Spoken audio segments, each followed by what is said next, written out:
A raven, a crow, and a dilly jackdaw hopped up and squawked up and sang of what they saw among the snowdrifts, what they saw out on the ice, what they saw when they were flying past the glowing northern lights. They saw a man lay dying in the snow, dying far from anyone and nowhere left to go.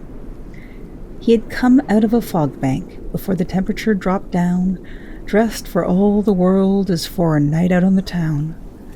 That town was farther now than he had ever been, now lying in a snowdrift, trying for serene.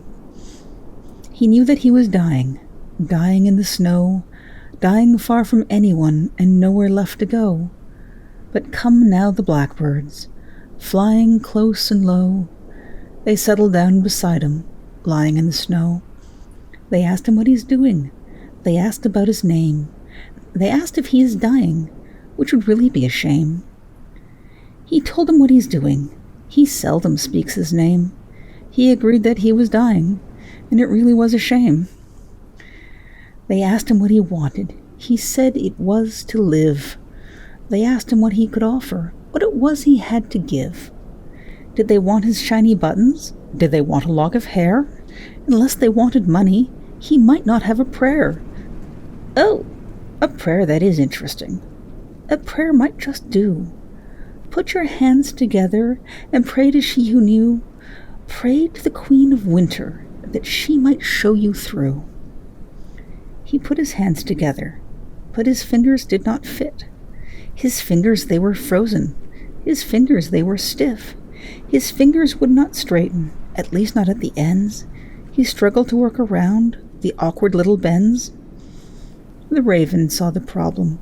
The raven, he would help. The raven grabbed 2 digits quick. There was barely time to yelp. But now his hands would fit. He clasped them with the digits gone. He clasped his hands and began his prayer, a keening, moaning song. The raven ate the frozen flesh. The crow, he kept the bones. The jackdaw grabbed the sparks of pain and wove a tiny ball and chain to decorate his home. They took them to their queens. They took them to their homes. The winter got the silver pane, and the north the shiny bones. The raven, he went flying to the court, flying to the northern lords to make a little sport. The raven roused the hunters. The raven roused the dogs. The raven roused the horses, and they stirred up the fog. The wild hunt went riding forth, attracted to the sound, the keening of a dying man, keening in the snow, keening far from anyone, and nowhere left to go. The hunt, they fell upon him, and seized him like a ball.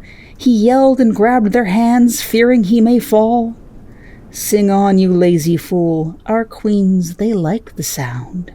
Sing on, you lazy man, or we'll turn you to a hound. The hunt, they were not gentle. The hunt, they were not kind. And though the hunt they toyed with him, he was not left behind. They rode into a fog bank, howling rank by rank. They charged into the night sky as roiling twisted shades. The sky began to darken, the northern lights did fade.